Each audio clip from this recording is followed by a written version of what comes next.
Force est de constater qu'à l'issue d'un exercice ou d'une série d'exercices, utilisant du matériel de type cône, cerceau, jalon et autres, nombreux sont les élèves qui n'ont toujours pas intégré dans leur technique les critères de réalisation que l'aménagement matériel est supposé induire.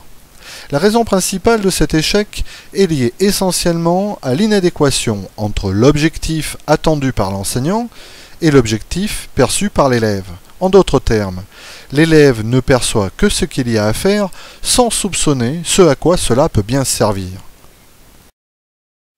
Il s'agit donc de mettre en place des éducatifs dont l'objectif ne va pas être de seulement réussir à surmonter les contraintes qu'impose la présence du matériel, mais de réaliser une tâche qui va bien au-delà, c'est-à-dire une action ayant un sens en rapport à la technique à enseigner. Pour mieux comprendre cette logique d'enseignement, prenons en exemple une série d'éducatifs extraits du DVD La Voie pédagogique, volume 4.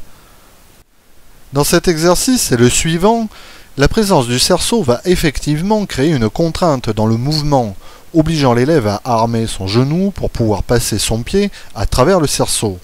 Mais au regard de ce qui vient d'être dit, il ne s'agit pas de limiter l'exercice au seul respect de cette exigence, puisque, comme vous l'aurez compris, le mouvement ainsi réalisé nous sert de support à l'apprentissage de Yoko-Geri, et pas seulement au renforcement musculaire de la ceinture pelvienne. Si on s'arrêtait au simple fait de faire passer le pied à travers le cerceau sans le toucher, dans ce dernier cas, le lien entre l'exercice et son objectif, c'est-à-dire l'apprentissage de Yoko-Geri, n'est pas établi.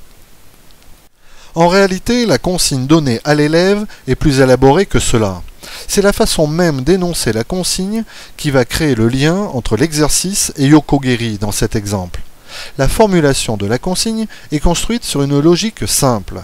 Faire ceci pour faire cela. Ainsi, l'élève, en cours de démonstration, a reçu comme consigne passer le pied à travers le cerceau pour frapper le sol avec le tranchant du pied. Ainsi, la présence du matériel va certes induire le guidage du mouvement, mais prend un sens autre que le simple fait de passer le pied à travers le cerceau, un sens en somme plus en rapport avec la technique à enseigner. Envisagez l'énoncé de chacune de vos consignes de cette manière, et vous constaterez que votre façon de concevoir l'aménagement matériel de vos cours, avec petits et grands, prendra très vite un sens nouveau.